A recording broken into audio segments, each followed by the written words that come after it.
Africa, I like to say, remains critical to world affairs, not just because it is Africa, but because of all the characteristics, the offerings of the continent, the hard mineral resources. But to me, it's not about mineral resources, it's about human resources. The demographics are pretty telling.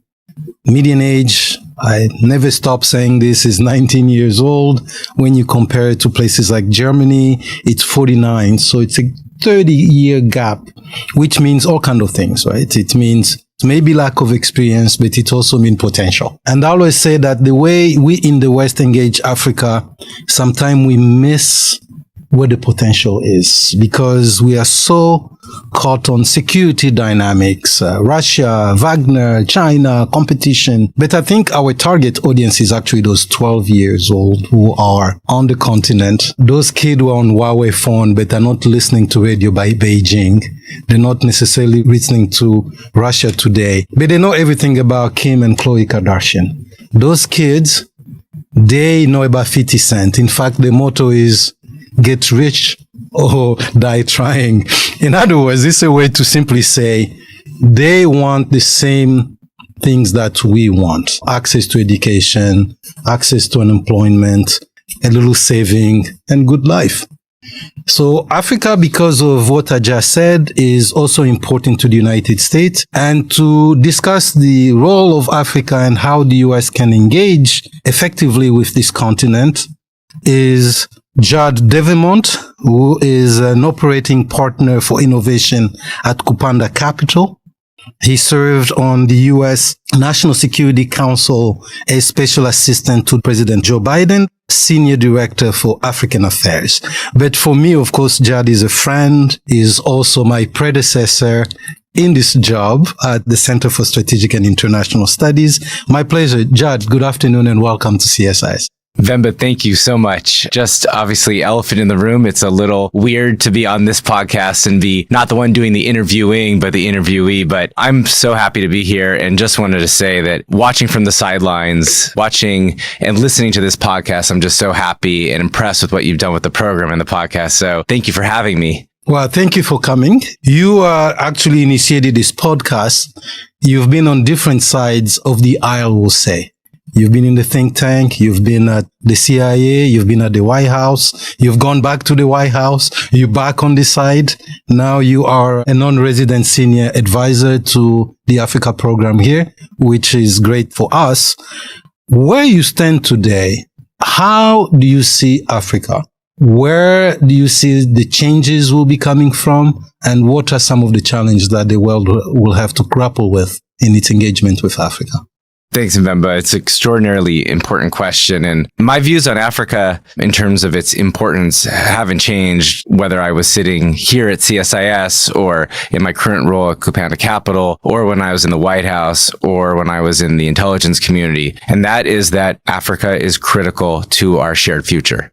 Full stop. Period. For the reasons that you mentioned, for sure, that this is the youngest and fastest growing continent in the world, because of some of the resources that it has, not just critical minerals, but the fact that if we're going to really address the climate challenge, Africa has to be part of the way we think about that solution. But we're in a moment right now, the way the national security strategy talks about it, it's a competition for what's next. And Africa is going to cast the deciding vote on the key issues of the day. And if we're going to have a durable new world order, an international system that works for everyone, Africans have to be at the table, have to be at the most consequential decisions. So I still believe that firmly. It's been a through line for my work here at CSIS, and it continues to today. I would say that I think we're in a really interesting inflection point. Certainly, President Biden talks about an inflection point globally. But what I'm talking about is Africans are questioning. They're questioning the international system. They're questioning incumbents who have been in power for 30 plus years or more. We saw that in the ANC losing its majority at the election back in May. Africans are questioning the post-colonial relationships they've had. And so it's a really interesting moment, which means there'll be some volatility as this is being worked out, but it's always good to question. And the question is, how do we manage legitimate, genuine questions about what the state of the world should be and how Africa moves forward with some stability, predictability, and kind of ever moving the ball forward?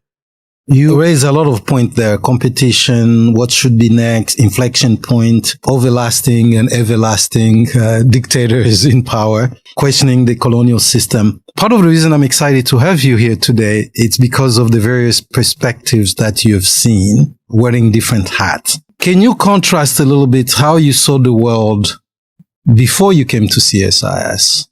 You came around just as we're entering COVID, the pandemic time, but the world was still moving, or frozen a little bit. But then you went back to the policy making world during that time. So we're talking about kind of three periods here. One is the pre-COVID. Then you came here, overlapped with COVID. Then you went back to the policy world. Have there been changes that you saw at that time that will fit into the point you just raised?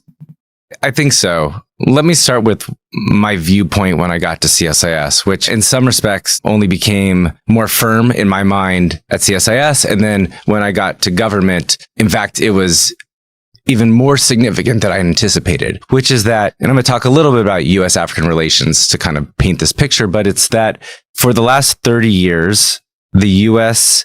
and the African continent and its people have had a relationship and have delivered, I think, very positive outcomes for both sides. It has been a bipartisan approach, incredible initiatives passed by Congress, by President Clinton, embraced by President Bush. President Bush announces new programs like PEPFAR, embraced by President Obama, and so on and so forth. And I think that those were remarkable, and I think we have a lot to be proud of. But when I got here, it was very clear to me that we needed to kind of rework the policy. And that's partly because being at a think tank, you talk to a lot of people. You engage with the private sector in a way that I didn't when I was in the intelligence community or other thought leaders. And what was clear to me is that Africa is changing dramatically, and the world is changing dramatically. And so a set of approaches and policies that were built in the late 90s just aren't fit for purpose. That was the conviction that led me to write a paper here in August of 2020 called A New Policy Framework for the African Century, to your point, Vemba, about what continent is going to matter in the 21st century. That paper ended up being, I would think, one of the reasons why they hired me to write the Africa strategy. And it was really, what do we need to continue to do because it continues to have value for the American people and African people? And what do we need to change because the world is changing? Part of that was, again, that Africa is not just a sideshow. It can't be something that you compartmentalize. If we're going to solve these challenges around climate, around the pandemic, around a new world order, Africans have to be at the seat of the table. And then what are the different steps that one has to take to actualize that? And we've got to think differently about our partnerships. We have to inject more complexity. You can't just engage with Africans because you want a leader to be a model. You have to engage with African leaders because you've got business you need to accomplish. How do we think about not letting one particular issue, whether it's geopolitical competition or counterterrorism, drive the whole relationship? How do you take those objectives that have been evergreen, democracy and governance, peace and security, trade and investment, development, and think of them as really catalysts to change so that Africans are more active and dynamic on these global tables? And then finally, what are the policies that we need to change for a continent that's young, that is connected and increasingly urban? So that was a little bit of where I started with when I joined the administration. That's the strategy says those things. It says, in fact, continuity is not up to the task and that we need to look at innovation and evolution. And I would say being in that seat, I'm extraordinarily proud. Maybe we can talk about all the things that we did. We certainly have changed the way we think, talk, and engage with Africans, and a number of initiatives that I think will have long-term benefit. But what I also recognized is that all of this change that I was talking about was more intense than even I expected. The pace was much faster. The scale was overwhelming. And that's something that I try to reckon with in an article that I wrote for Foreign Affairs is when the world is changing this fast and the continent is changing this fast, what does that mean for our toolkit? How does that explain some of the challenges we see? And then what do we do next?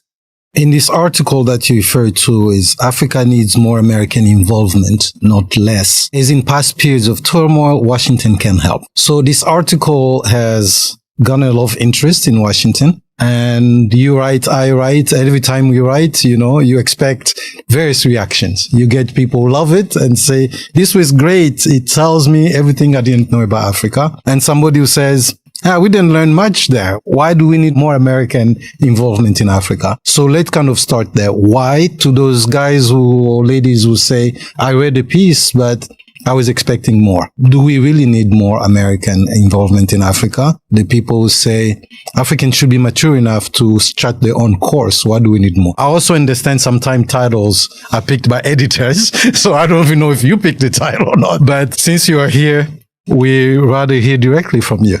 Well, rather than sort of go back and forth on why that title you've written for Foreign Affairs, I'm very grateful that Foreign Affairs wanted to publish the article. Let's start with the feedback is excellent. And I don't mean excellent because it's complimentary. I mean, it's excellent because that's how we get to better understandings of each other. The feedback, whether I was in policy or here, sometimes you have to have some humility, but overall, durable change starts from disagreement. I like, right? You always say that. I always say that. Sorry. Is that your quote? That's my quote. Okay, I always like that. Durable or I think I say durable solutions start from disagreement. And so I love the feedback. And it's a good question, right? What is the role of America in a multipolar world?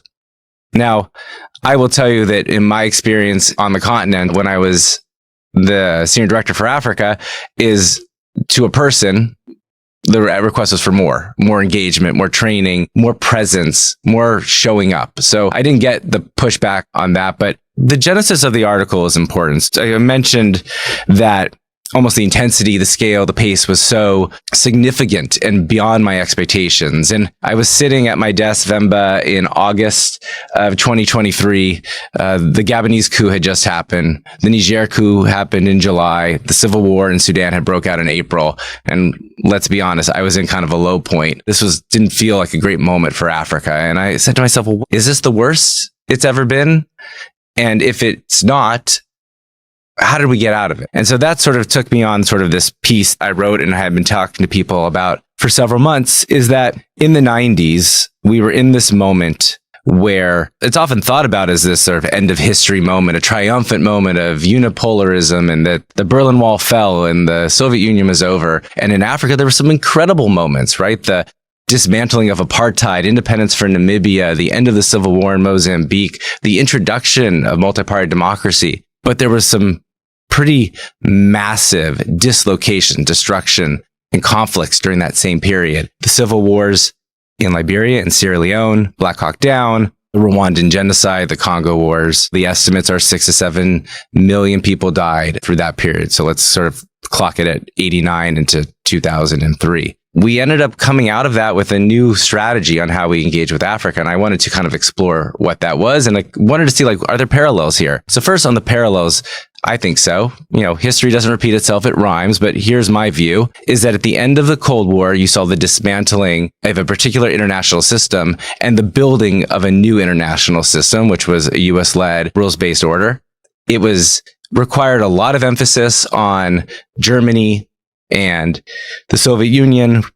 We actually pulled a lot of resources out of Africa. According to press reports, we closed embassies, consulates, stations, US missions. It took us a very long time to get back to $1.2 billion for bilateral assistance. That was in 92, and it took us to 2011 to get back to that point. We stripped positions out of the State Department that were focused on Africa. Today, we see a different shift. Right? So we see the end of the post-Cold War era and something that is still not built. Even though these are different stories, right? One is about the US and the Soviet Union not backing states anymore. And another one is the reintroduction of competition and new players. Both of them are about the intermediate period where we don't have all the rules, and rules can be challenged and flaunted. And there's a lot more opportunity for internal mischief and external manipulation. That's what seemed to me relevant in terms of these 2 points. And what happened in the 90s, and I won't go through the whole article, Robert Kaplan of The Atlantic wrote a piece called The Coming Anarchy. President Clinton sent a note to the NSC and said, is this true? Very long response back, but senior director at the time, Don Steinberg, added a quote from A Christmas Carol that said, are these the shadows of things that will be, or are they the shadows of things that may be only? And then, if the courses be departed from, the ends will change. And that started a rethinking of what we were doing, because the old tools weren't working and the continent was being sort of put in a vice by these historical and global forces. And then President Bush really came in and supersized and took it to another level. President Bush was very committed to Africa and onward and so forth. And so what I wanted to say in that article, I'm getting back to the America part, is that the Biden administration has done and made important investments on the continent. First summit in 8 years, first state visit in 16, directing billions of dollars towards green energy and infrastructure and technology, and then advocating for Africans at the seat at the table, right? So the AU is now part of the G20. We've called for an African seat, permanent seat at the UN Security Council. We have pushed for reform of the MDBs, including a third seat for the Africans at the IMF. So we're doing all of this work. If we're going to work with our African partners and others to kind of reach a new place where stability, prosperity, democracy are sort of on upswing and not on the downswing, then it's going to take all of us. It's a global community's effort, and the U.S. can't do it all by itself. Certainly not what the peace advocates, but the U.S. does have a role. It has great convening power. It has high popularity rate. The United States in Africa is more popular than the United States is in anywhere else in the world. So those are strengths. You can say that's pop culture. You could say that's the work we've done on conflict resolution, but it stands that the U.S. can play a role. It has to do it humbly. It has to do it in conversation. It has to bring people to the table. But I think there's a role. It's not exclusively the U.S., but we're invested in an African future that is successful. A lot of material there. After the collapse or the fall of the Berlin Wall, the US had an opportunity really to, just from the African perspective, the Cold War did not really work well for Africans. It left a trail of dictators, strongmen, supported by either side. This was the competition, USSR competition. People had to pick side. And that collapse, all the points that you brought up, Black Hawk Down, all the other crises were. But for the African, they felt like the US did not engage as much in terms of setting a new course. It was almost like, again, this from the African press, like the Cold War is over. We really don't need to have the business we did before. Now, embrace democracy or sink, type of thing. And so he left Africa in turmoil. Not because of the US. It's just when there's a change in the world order, everybody needs to find their place. Yeah. I think the US was trying to find its place. If we learn any lessons from that period, that was a good, 30 year, until the way you describe it. What lessons have we learned in the US in the way we engage Africa? Because you also hear all this mumbling of Africans saying, we don't want to choose sides this time. You mentioned the new competition, which is much more different than the competition during the Cold War, because we have another set of actors, the Gulf Arab states, Turkey, China, and others. So how do you contrast those two, and how does the U.S. engage in this space? Yeah, I think we've learned a lot of lessons from the Cold War. Cold War may have led to the U.S. defeating the USSR, but the pain and suffering from many of the choices on who we ally with on the continent was quite traumatic. South Africa and Angola. And so this is where sometimes what we are doing and how it is represented comes into conflict. So I will tell you, and I've said it on the podcast when I was the host, is that Africans want a choice of partners. So when the U.S. says we are the partners of choice, which strikingly, Vemba, was very hard for me to get them to stop saying. I made some progress. If the U.S. says we want to be the partner of choice and the Africans are saying we want a choice of partners, that's a fundamental disconnect. So that's not my view, and that's not the way we acted. Now, that does not mean, by the way, that we aren't going to have disagreements. We're going to have lots of disagreements, all for the better. We should be engaging. Which are the beginning of durable solutions. Exactly. With South Africa, for example, President Ramaphosa and President Biden had very constructive conversations about their differing views on how to deal with Russia's invasion of Ukraine.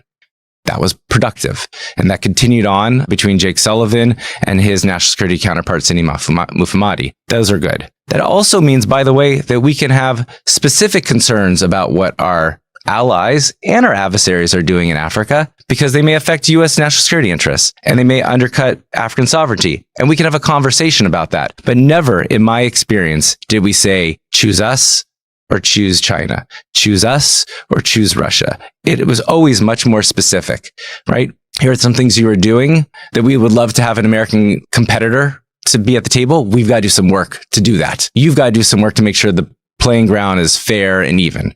There's some things that are problematic for our national security. And so we're very clear about those things. But it was never all or nothing.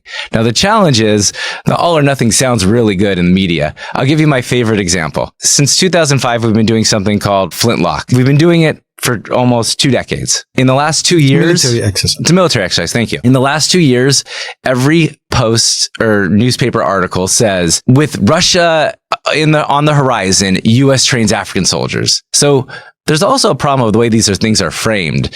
And even when you talk to journalists and you say, like, that's actually not what we're doing, they said, yeah, I know, but my editors like this framing. So I'm not placing blame. I'm saying that we're all culpable sometimes in the way that we talk about these issues. That's U.S. government, that's U.S. media, that's think tanks, that's African media, that's African governments. And sometimes nuance doesn't sell. Nuance is harder to sort of deliver in a bullet point. But just to share that my experience is that we recognize that Africa needs and wants partners. And our point is to be the best partner we can be, but also not to shy away from things that we disagree with that other partners are doing. Interesting you said that one crisis, quote unquote, is the Ukraine conflict with Russia. And I think that brought to the fore a set of differences between not just the US, but between the West and Africans and how they saw the world. So the famous vote at the UN at the General Assembly emergency session where the West seemed to be caught off guard when almost half of the African continent either abstained or voted differently. And that led to a series of disagreement, pressure, reporting the media, all the non-nuanced approach that you just mentioned. How did you experience that time? Because a lot of African leaders also complained that they still felt a lot of pressure from the US. Great question. And, it was very hard to stop people in the media or others who just wanted to count votes, right? Like, this is a marker that the U.S. is up. This is a marker that U.S. is down.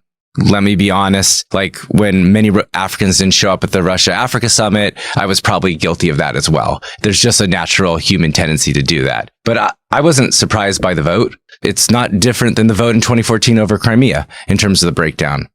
I was very impressed that the Kenyan Perm Rep, Martin Kimani, made an impassioned speech about why the Russian invasion of Ukraine is problematic. I understood some countries were going to vote with Russia for certain reasons, and most were going to abstain. The abstain is really the more interesting part here for historical reasons or because not wanting to be, as the African proverb is, the grass between two elephants fighting. And so what we did, Vemba, is we talked to a bunch of our partners. We had a point of view. It wasn't always about winning the argument. It was about having the conversation. Here's how we're thinking about this. This is why we think this is problematic. Why we're so forceful about sort of defending the international rules-based order. This is how we think we can best get to a solution, a just solution for Ukraine. Oftentimes we would tweak resolutions so that it would be more palatable to the Africans and make sense within the way, their framework of how they think about that. And so the votes did vary resolution to resolution, and the conversations were really rich and important. And my only regret is that we didn't have those conversations as much as we could. I did it at my level. Certainly Molly Fee had it at her level, Secretary Blinken, Jake Sullivan, the president, 49 countries, at least in sub-Saharan Africa. And I'd love to keep having them. And I had really fantastic conversations that informed the way that we framed other issues. But if we don't have these conversations, even if we disagree on vote one, then we're not going to get to a durable solution. Sorry, I'm going to keep saying it this is Pee-wee's Playhouse. As I say, this is your quote. I've heard it many times. I'm going to adopt it.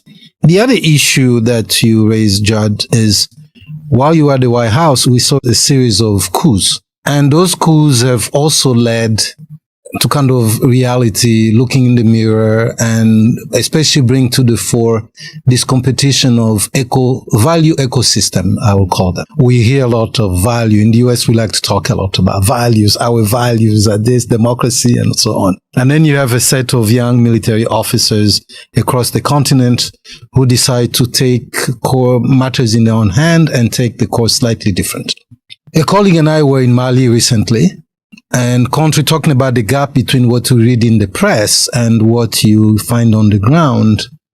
is we find a bunch of things that almost seem to be contradictory, but not necessarily. So one, we found out that the military regime is very popular. In fact, German Friedrich Ebert Stiftung, which is a foundation, very unbeknownst to us, they ran the survey the same time we're in the country. And the survey showed that the military leaders enjoy a 99% approval rate. It's pretty high. We didn't think it was that high. So if we talk about legitimacy and values, these people seem to have the people with them.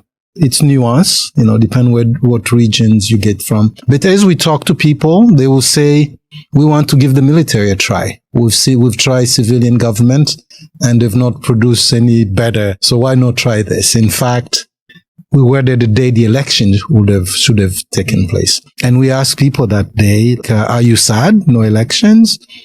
To a T, most of them said no. We think it's okay. We didn't have election this time. We've had election many times. So my point is, value ecosystems sometimes are at odds with each other, but sometimes necessarily are not. So how do you see this fight of values? Because there's a risk there for powers like the United States. We see this in Uganda with the LGBTQ legislation and the backlash against Uganda then alienated a larger population of Uganda because they feel like, hey, the entire country is being punished because there's a legislation against one segment. You've done the 360 on these issues, just kind of looking at the various dimensions. How do you see this fight for values and does it help? Well, maybe we start with that humans are messy. We say certain things, we believe certain things, we say certain things and believe certain things that are in contradiction to those things, and then maybe we act totally differently. Talk about polling. Again, this is recent Afrobarometer polling. Support for democracy is highest in Africa than anywhere else in the world. The central documents are part of the African Union, like Agenda 2063, is about democracy. Now, at the same time, that recent Afrobarometer polling says increasingly Africans are willing to see a coup remove leaders that they don't like. That's intention, right? What I believe is that there is a growing disaffection or questioning, as I said earlier, about systems and what's delivering and what's not. Coups generally, I know this sounds crazy, but coups generally are popular in Africa. In fact, you can look at the 2021 coup in Sudan. You can look at Sani Abacha in 94, and I'm just reading a book about the Johnny Paul Karoma coup in Sierra Leone. Those were unpopular. Almost all the other coups are quite popular. It's a very populist, very sort of, let's just throw all the bums out and start over kind of feeling. So I'm not surprised. There were real problems, particularly in the Malian government. I think the coup reasons for the coup in Burkina and Niger are different.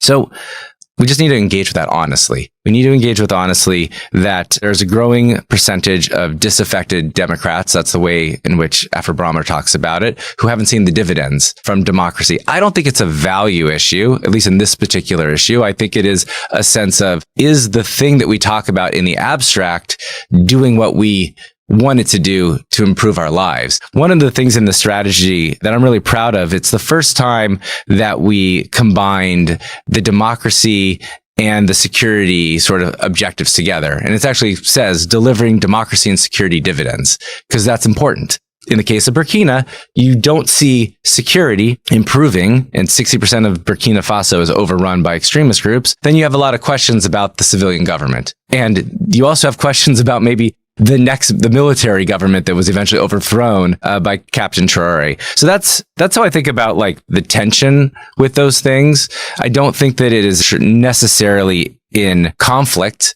but I think that there's real questions about what is going to be better for us. In the abstract, we support democracy. In practice, getting rid of throwing the bums out, there's a safety valve kind of feeling to that. What we have tried to do is promote democracies that deliver and work with governments, transitional governments, military governments, to get back to civilian rule, but in a way that is going to be more long lasting. For example, at the end of the summit, we created what's called the African Democracy and Political Transition Initiative. So this is before the coup in Niger and before the coup in Gabon. And we said, if a government is showing a real desire to move back. Like, what else can we do to help within the limits of the law? Because we have legal restrictions, but can we help civil society? Can we get more money for the embassy because they're short staffed? Can we give help with census taking, etc.? And so that's one way that we're trying to encourage progress. But here's the thing, and I'm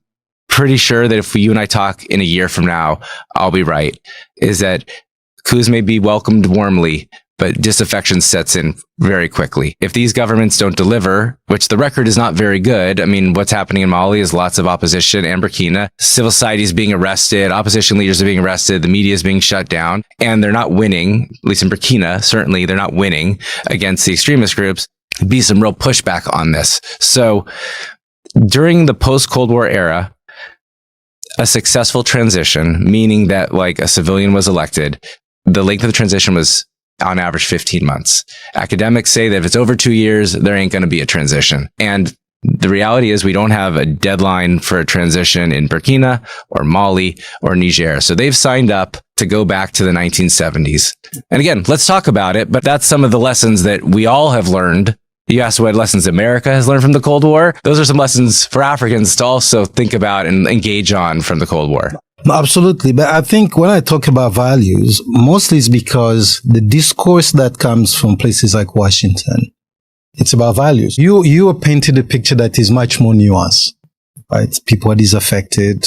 It's not really about rejecting democracy, which is true. Because even in Mali, people say, yes, the colonels are very popular. We just don't know how long they will remain popular. Right? Because eventually it's about, are they going to keep the promises? Are they going to live up to governance and public services, expectations of the people? But one thing was interesting in a place like Mali is that the U.S. ambassador is very popular. Right? So there's almost this gap between the focus sometimes in places like Washington, D.C. we place on the military leaders. You referred to this a little bit, and then the needs for society at large, civil society. Because of laws in this country, and sometimes we don't know exactly how to engage these people because of this law that says, well, there was a coup there.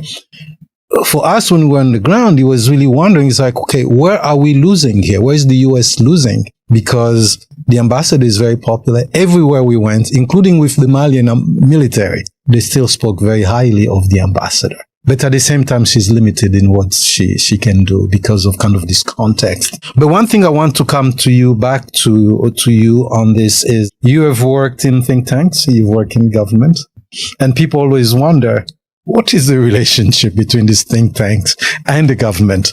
Can you talk a little bit about how that was for you to be both on the consumer side and on the provider side? This is supply and demand. When I left the intelligence community to join CSIS, I don't think I really knew what a think tank was. It took me a long time to kind of figure out what my role is. And just for the audience, every think tank is kind of different and every program is different. Like what I may need from you, Vemba, when I was a policymaker, may be different from what my counterpart in Latin America looks to your counterpart. And so it's different. I thought about think tanks in a couple of ways. First of all, it's often a safe space to have conversations. You can bring together a lot of different actors. The civil society, you can bring together legislators, you can bring together executive branch, and we can have a good conversation. And then, at the end of the meeting, we put back on our uniforms about who's on what side and, all of those things. It's an idea generator. I said earlier that I wrote a paper that essentially became the foundation of the Africa strategy. My papers that I wrote and your papers that you write, they get a real movement around the U.S. interagency on both on the Hill and in the executive branch. Because you can say, well, did you see the last piece from CSIS? Some great ideas in there, or making some good points. So it's just a way to sort of drive towards better outcomes, or maybe even better initiatives or new programs. The last thing is that the think tanks is one way to have a barometer on whether you're doing all right. Now, that's not the only barometer for sure. It's useful, if a respected thought leader from a think tank says like, I really do think the Kenya visit was important for all of the challenges, whatever the example is. So that role of being an interpreter of policy, that role of creating new ideas and being a free, an open space, safe space, those are how I thought about it. I don't know if that's where you are. I mean, you may have a different opinion. Well, I'm becoming the interviewer now again. I'm not in the government, so my job is to interpret, as you say, raise the alarm, or point out to certain things that we may be missing in Washington. I think the advantage that we have as analysts at the think tank, at least here, when we go to the field, we get access to segment of society that official might not necessarily not get access to. In part because there's so many limitations. Don't go here, don't go there, don't leave the compound, even diplomats who live there don't always have access to some of the people we have access to. So we do appreciate the fact that the White House, other agencies come to us when we invite them. They do come. But we also appreciate that you can invite us when you are at the White House. We were invited a few times to tell you what we thought, we really thought. Tell us why we're wrong. Tell us why we're right. So you are in a unique position, not unique because different people like this in Washington, but you've had that experience of being on both sides of that aisle. Moving forward for the next 5 years, regardless of what administration comes, where do you see a U.S. Africa relation going? The framing, of course, is that we're in a really intense period of sort of defining the future of Africa and the future of the world. And I believe Africans are asking really important questions, and that's great. When I was in the Biden administration, we were in the beginning of a pivot. So that starts with how we think about Africa, which I think the strategy and subsequent engagement showed, but then it became about tools. So Vemba, you mentioned earlier, and you often mention about how young the continent is. So we put more money into the Young African Leaders Initiative. The administration announced, because I wasn't there anymore, a new initiative called the Kennedy Mboya Initiative on Education. We launched an $800 million program on tech transformation or digital transformation with Africa, which included upscaling. We did some of those. The administration is in the process of how do we engage and how do we think about coups? How do we use our sanctions tool that we're required by law to use, but more effectively? How do we build infrastructure? We have, and you've written about this, the Lobito Port Corridor, right? Something that is in high demand from Africans, lowest road and rail density in the world. And the Americans have not been doing that for 30, but probably 60 years. How do we bring in new voices into the process, whether it's, beyond the State Department, and Avril Haines, the Director of National Intelligence, is involved in diplomacy right now in Eastern Congo, or she has been. How do we talk to other countries, not just the Europeans, not just France, not just the UK, but South Koreans and Japanese and Indians? How do we think about which players on the continent could be more active? I think it's really interesting that Senegal was asked by ECOWAS along with Togo to try to think through the Sahelian states' readiness to departure, and are there arrangements that keeps ECOWAS whole? We'll see where that comes from. So I think that